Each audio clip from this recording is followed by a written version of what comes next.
In this video, we will talk about Bridgetown, the latest regarding the merger, the risks and opportunities involved, and if you should buy its shares. Before today's video begins, if you like my content, please like, comment, and subscribe to my channel.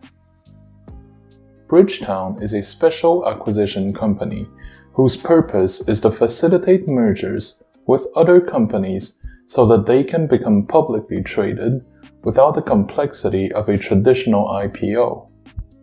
Those companies usually have a floor price of either $10 or $20 and have to find a company to merge with within a certain period of time, usually between 12 to 24 months. Since the original price of the SPAC share is around $10, anything above it while the company is still looking for a merger target can be viewed as the premium investors are willing to pay to participate. This premium is often generated with the expectation that a promising company will be found based on the track record of the SPAC founders and their current market conditions. In the case of Bridgetown, the company is currently trading at $13.41 from a peak of $16.20 back in late December. In other words, there is currently a premium of $3 that investors are paying. This premium used to be caused by rumors about a possible merger between Bridgetown and Tokopedia, an Indonesian e-commerce startup. Another reason why there is a premium is because Bridgetown is backed by Richard Lee and Peter Thiel. Richard Lee is the son of one of the most successful and influential businessmen in Hong Kong, and he is also a successful businessman himself. Peter Thiel is a very successful venture capitalist behind PayPal and Palantir. Investors are betting on the fact that those two founders have the contacts and the know-how to find a company with a lot of success to merge with.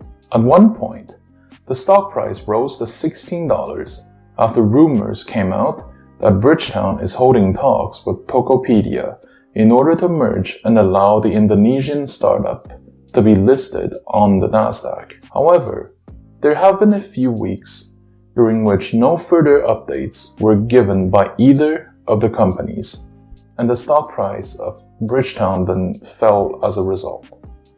A few days ago, news finally came out about the decision of Tokopedia walking away from the talks and to merge with another Indonesian startup instead.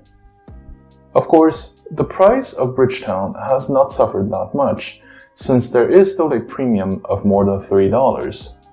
On the other hand, it does make me wonder whether the strategy of Bridgetown is a sound one. The SPAC is set up to find a promising startup somewhere in the Southeast and Pacific Asia to merge with, and to list the company on the US stock exchange. The example with Tokopedia suggests that at least for this company, it prefers to merge with a local company rather than with an international participant. Does this mean that foreign-based SPACs may have a harder time in this region of the world? I mean, after all, it's not that big of a surprise that some countries want the capital of their promising companies to be held by local actors instead of institutions and individuals from another corner of the world. The operations of those companies will mostly be in their countries of origins, but a significant part of the decision center may be influenced by what the foreign stakeholders think. This may be something that some countries would like to avoid. Another lesson about the failed merger between Bridgetown and Tokopedia is the fact that no merger is taken for granted until the agreement is finalized, no matter how much hype there is around the SPAC. The future catalysts for the stock will be the new announcements and rumors of possible mergers, since they usually push the stock price to go higher.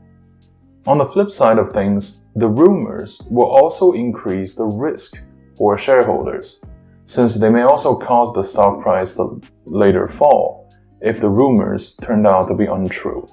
Another important factor that may also influence the price of Bridgetown is the geopolitical factors that can affect the talks and negotiations. Southeast Asia, just like Pacific Asia, is not necessarily the most stable region in the world. For domestic reasons, local government may vote in laws that can seriously hinder Bridgetown's ability to conduct its operations, especially any laws regarding percentage of control of foreign shareholders on local businesses. This is why I think that it is important to closely follow the news on SPACs, such as Bridgetown, that operate outside of the Northern Hemisphere. When we look at the options market, there is a lot of interest for both the call and the put options. Options are instruments for investors to control and manage their risks. Call options allow holders to buy stocks at strike prices, and put options allow holders to sell stocks at strike prices. At the current point in time, there is a bit more trading volume on the call options, especially for those that are further down in line. However, given that there are a lot of options contracts bought and sold for both the put and the calls, I believe that Bridgetown is expected to have a high volatility in the upcoming month. Based on those observations, I believe that Bridgetown has a seasoned management team and that they will be able to find a merger target before the deadline. However, this merger may not occur in the immediate term. Therefore, my recommendation is to buy the stock over a period of 6 to 8 weeks to make sure that a position has a low cost basis to maximize the profit once it locates another merger target. Because the SPAC is managed by experienced venture capitalists, I believe that a maximum allocation for this company can be between 3 and 5% of your portfolio. Thank you very much for watching. If you like my content, please like, comment, and subscribe to my channel.